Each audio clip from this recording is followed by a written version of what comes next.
Hello everyone, स्वागत है आपका एक बार फिर से निमिस नॉलेज पॉइंट पर। तो आज हम लोग करने जा रहे हैं भारत परिषद अधिनियम 1909, जिसे हम मार्ले मिंटो सुधार के नाम से भी जानते हैं। ठीक है, तो आइए शुरू करते हैं।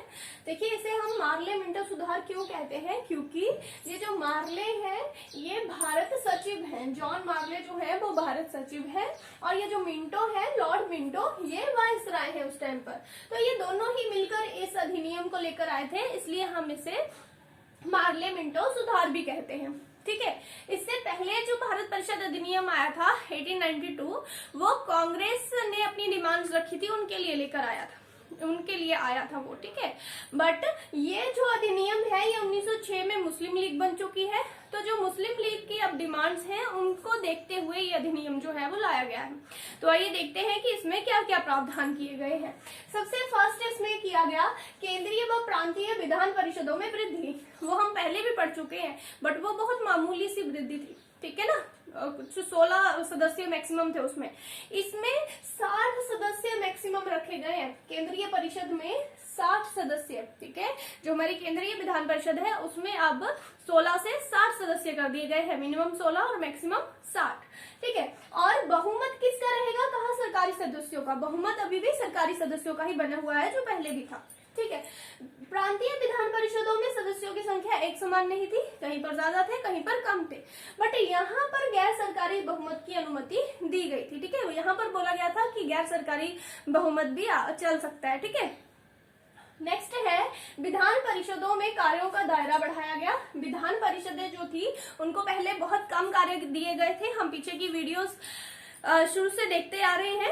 अगर आप लोगों ने पॉलिटी की प्लेलिस्ट नहीं देखी है तो प्लीज आप प्लेलिस्ट पर जाएं, और पॉलिटी की जो प्लेलिस्ट है 1773 से ये सारे एक्ट रेगुलरली मैं पढ़ा रही हूँ, तो आप उनको एक बार जरूर देखें। ठीक है, तो देखिए, पहले विधान परिषदों को कुछ खास अधिकार नहीं थे, फिर बाद में उनको थोड़ा बहुत प्रश्न पूछने का अधिकार दिया गया, बट काउंटर प्रश्न पूछने का अधिकार और वोट देने का अधिकार उनको नहीं था। तो यहाँ पर देखते हैं इसके लिए क्या क्या प्रावधान किए गए। बोला अनुपूरक प्रश्न भी पूछ सकते हो अब आप काउंटर प्रश्न भी, सप्लीमेंट्री क्वेश्चन भी अब आप पूछ सकते हो। ठीक है, उसके बाद बोला आर्थिक प्रस्तावों पर बहस भी कर सकते हो। जो भी धन से जुड़े हुए मुद्दे हैं उन पर आप बहस भी कर सकते हो, और उनके विषय में कोई संशोधन प्रस्ताव भी रखने की आपको इजाजत है, बट मानना नहीं मानना वो उन लोगों की जो पदेन अधिकारी है उनकी वो है। ठीक है, बट आप संशोधन प्रस्ताव रख सकते हो। उसके बाद बोला कुछ विषयों पर आप मत भी दे सकते हो। कुछ जो विषय थे उनके ऊपर वोटिंग का भी अधिकार इनको दिया गया। साधारण प्रश्नों पर मत और बहस का भी अधिकार इनको दिया गया, और सार्वजनिक हित के प्रस्तावों को प्रस्तुत करने का अधिकार। मतलब जो भी मुद्दे सार्वजनिक हित से जुड़े हुए हैं उनके लिए भी आप कोई प्रस्ताव जो है वो पेश कर सकते हैं।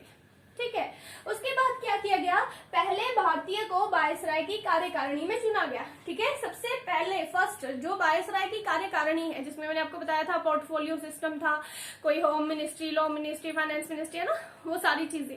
तो उसमें फर्स्ट टाइम ऐसा हुआ कि किसी भारतीय को चुना गया, पहले उसमें भारतीय नहीं होते थे।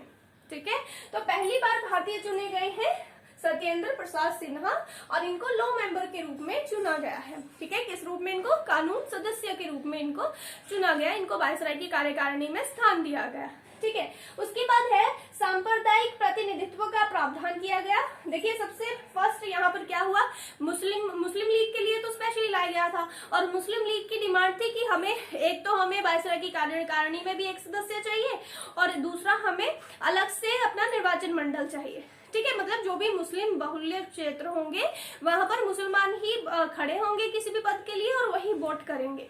तो वायसराय की कार्यकारिणी में तो यहाँ पर अभी इनको शामिल नहीं किया गया, बट इनको अलग से निर्वाचन मंडल की जो मांग थी उसको मान लिया गया। ठीक है, तो अब यहाँ पर इन लोगों के लिए, मुसलमानों के लिए अलग से निर्वाचन मंडल की व्यवस्था की गई।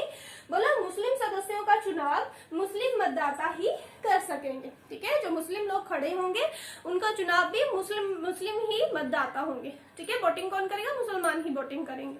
ठीक है, तो यहाँ से सांप्रदायिकता शुरू होती है, और सांप्रदायिक निर्वाचन के जनक हम किसको बोलते हैं, लॉर्ड मिंटो को। ठीक है, सांप्रदायिक निर्वाचन के जनक हम किसको बोलते हैं, लॉर्ड मिंटो को।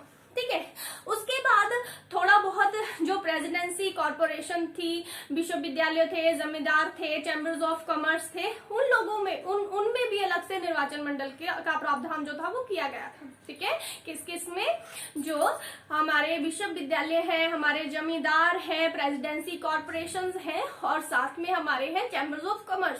तो इनके लिए भी अलग से जो निर्वाचन मंडल है उसका प्रावधान, मतलब अलग से निर्वाचन का प्रावधान इनके लिए भी किया गया। ठीक है, तो ये थे कुछ प्रावधान जो भारत परिषद अधिनियम 1909 में किए गए थे। अगर आपको वीडियो अच्छी लगी हो प्लीज वीडियो को लाइक करें, ज्यादा से ज्यादा अपने फ्रेंड्स के साथ शेयर करें और मेरे चैनल को सब्सक्राइब करें। Thank you.